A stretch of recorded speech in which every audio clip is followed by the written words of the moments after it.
Hey guys, working on the ranch is not always peaches and cream. Sometimes there's a whole lot of challenges, and today was a day of a lot of challenges.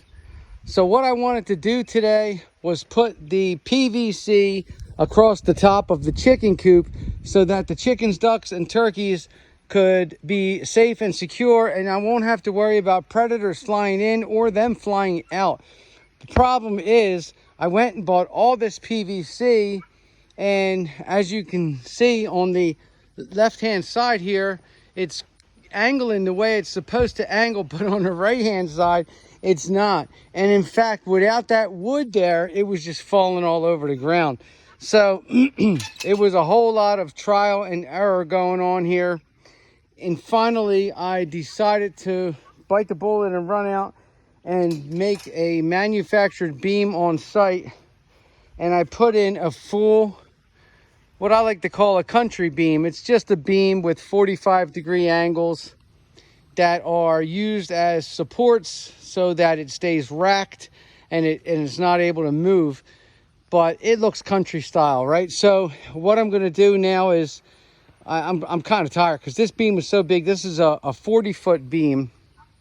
This is 40 foot long, 39 and change, but close enough to 40, right? So what I did was I cut it at 20 foot right in the middle.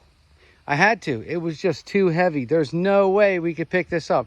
No possible way to pick this up. And thank God my neighbor, Jose, came over to help me, and his son, and the three of us were able to get this sucker in place. But even the three of us couldn't lift the beam that I made. What I had to do was cut it, and I had to install the center support right there, the center support. So what I had to do was cut it right here in the middle of that cleat up there, and we were able to put half on and then the other half on, and then I put the 45-degree supports, which makes it look kind of like a country porch. Now I'm going to try and figure out how to get this PVC, and I think it's a matter of this right here, but how to get it to get up like that on an angle. Once I get all the PVC ribs in, then I have this nice heavy duty, well, it said heavy duty, but it looks a little thin. I have this nice heavy duty mesh netting here, which is like 50 by 60 or 75 or so. And we'll see how that goes. It does seem pretty heavy duty. You know what it feels like? It feels like braided fishing line. It feels like braided fishing string, and I use that braided fishing string. Hey guys, so I'm sitting here at the spotted turtle pond. There's a couple spotted turtles looking at me like, Dad, you got food? They have a one-track mind, pretty much. Anyway, yeah, we got a lot of projects going on right now. As I said, there's 4 projects going on. We have the chicken, duck, and turkey pen, and then I've got to build the coop. Inside the pen, the coop is different. The coop is what they sleep in, is what they lay eggs in. And then also right next to that, we have the large tortoise pen. The large tortoise pen, as you can see, the dirt being dug out here. I have to dig down for let's see, 12, 13, 14, 15, 16, 17, 18 inches. I have to dig down 18 inches to put solid wood in the ground, 18 inches for that pen. So we have that project, this project. We're also, thanks to my friend Tanner Chowns, who's coming soon, possibly even this weekend. I'm not sure. I have to talk to Tanner, but we're going to start digging a couple of ponds. So he's going to help me dig 2 ponds. One pond's going to be over here. It's going to be the extension, and not the extension, but just the build of a new rescue turtle pond. A turtle pond for rescue turtles, which is going to be about 150 foot long by 40 foot wide. And the pond itself is not going to be that wide. It's probably going to be a 20 by 35 pond. Not too deep, but maybe 3 feet deep for rescue turtles. But over here, the 4th project we're going to do is a big fish and swimming pond over here. This fish and swimming pond is going to be 100 feet long by 30 feet wide, maybe even 40 feet wide, depending on how we do when we start digging it. About 6 feet deep in the middle. So, yeah, so there's 4 projects going on at once here. Now, technically there's 5 projects, but I'm not even trying to entertain that one yet. The pen that the tortoises are in right now, the actual pen that the giant tortoises are in right now, is the 3-toed box turtle exhibit. The 3-toed box turtle exhibit is bland. It's desert dry. Why is it desert dry? Because there's 20 giant tortoises eating anything green that grows. So nothing can grow in that pen right now. It's only 5 minutes in. I'll take a little walk down to show you.